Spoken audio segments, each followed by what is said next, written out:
Welcome to another edition of How to Fix It Yourself with Dave and Dave.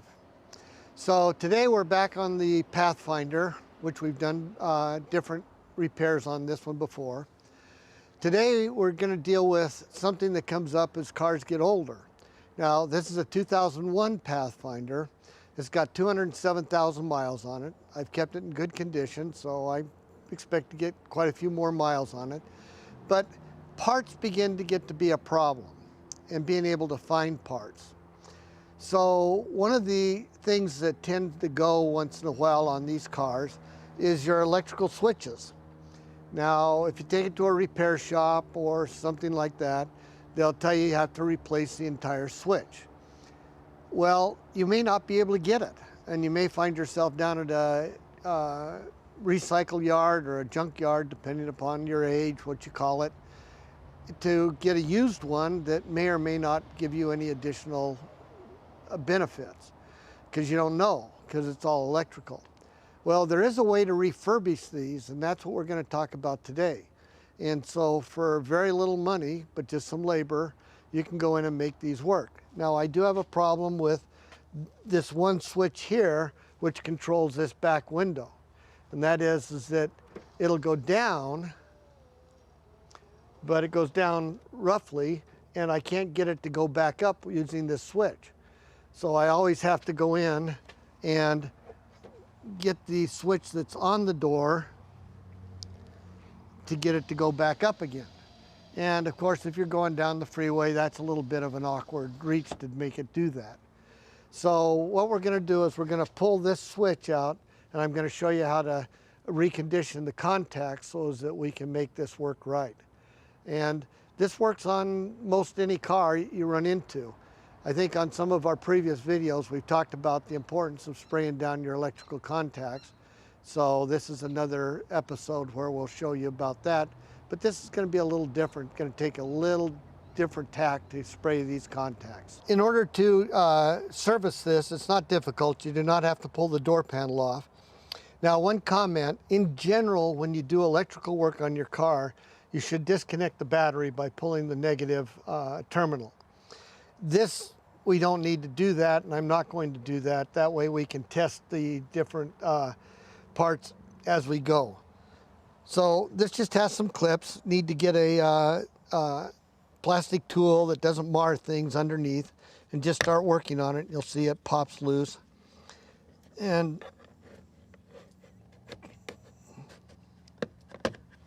so it just pops out of there. You just need to be careful that you don't break anything, any of the clips. And now you have the assembly back here. So these are the spring clips, and you can see that they're made to be able to come out. So now we're going to take and remove the two harnesses. There's, if I can get it around this way, you can see for this one there's a little pressure right there. I usually can get it with my thumb, but sometimes you want a little screwdriver. This one here, it's down in there a little bit deeper, so I'm going to take and use my tool to put a little pressure on the corner there so that we can start getting this one worked out of there. They do make these snug and tight, so just have to wiggle it to get it out. So this is the assembly we're going to work on here a little bit, and we'll show you how to do that.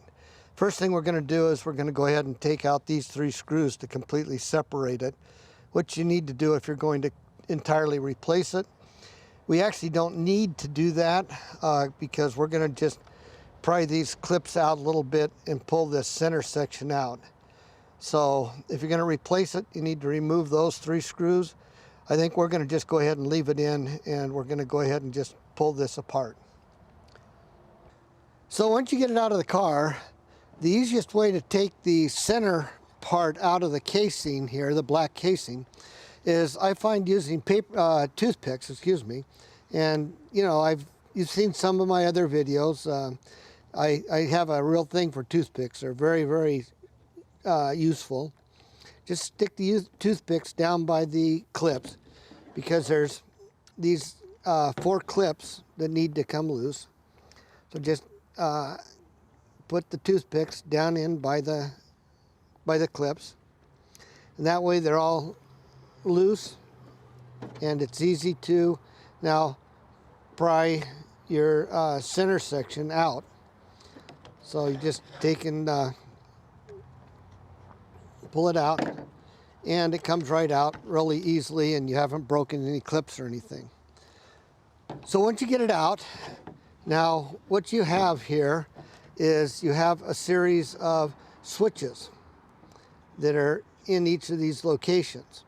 And I don't know if you can see it on the camera, but right down in here, there's little slots where you can get some cleaner down into them. And it takes a little while, but that's what we're gonna do, is we're gonna take and spray the heck out of the cleaners, or spray the heck with the cleaner into those slots. And we're gonna just go ahead and get it all in there. You notice we're being very liberal with the cleaner. You want to get it down into those slots. And then you want to go ahead and run the actuators back and forth so that it cleans them. Oops, get that out of there. You know, so it gets some cleaning action going.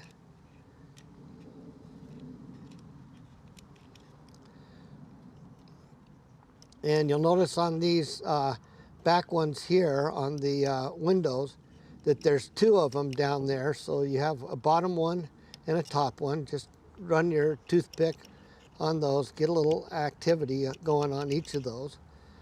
I'd go ahead and spray it down again.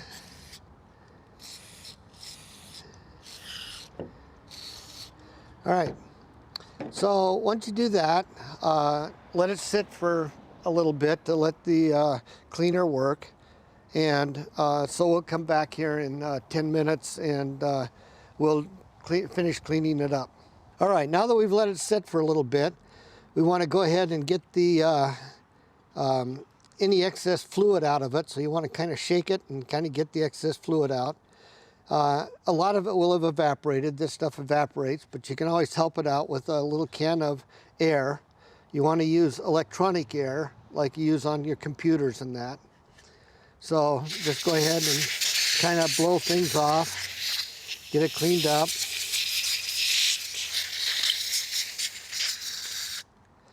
And you don't have to get it perfectly clean or all of the cleaner off of there, because the cleaner is electrically inert. You may want to go ahead and run the switches one more time just to kind of make sure you've got everything. And on these switches here, these 4 switches, you want to make sure that you have them centered when you put it back in, so that they line up with the different actuators. The back ones here are spring-loaded, so they're going to be in the right spot. These others, you just want to make sure that you get them in the correct spot. So just center them so that they'll slide back in. So after that, and of course earlier we sprayed all these contacts down too. So we're going to just go ahead and slide it back in. And it just pops right back in. Make sure you run all the actuators again with the actual switches.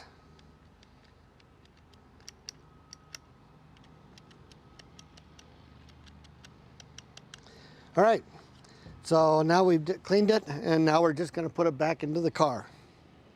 All right, so we're just going to go ahead and hook the electrical back up again. We'll start with the large one. Just pop it in nice and securely. We'll do the next one.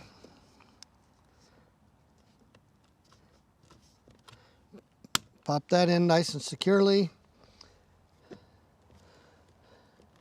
And we'll rotate it around so we can drop it in. But before we do that, we'll go ahead and check it to make sure it works.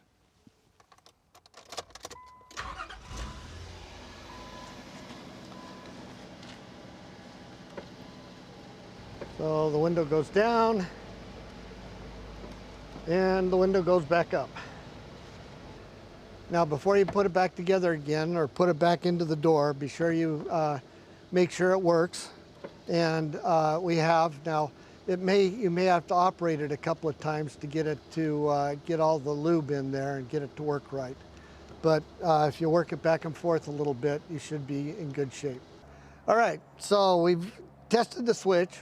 It's still a little bit weak, but that's to be expected after 200,000 miles. So we're gonna go ahead and put this back together again.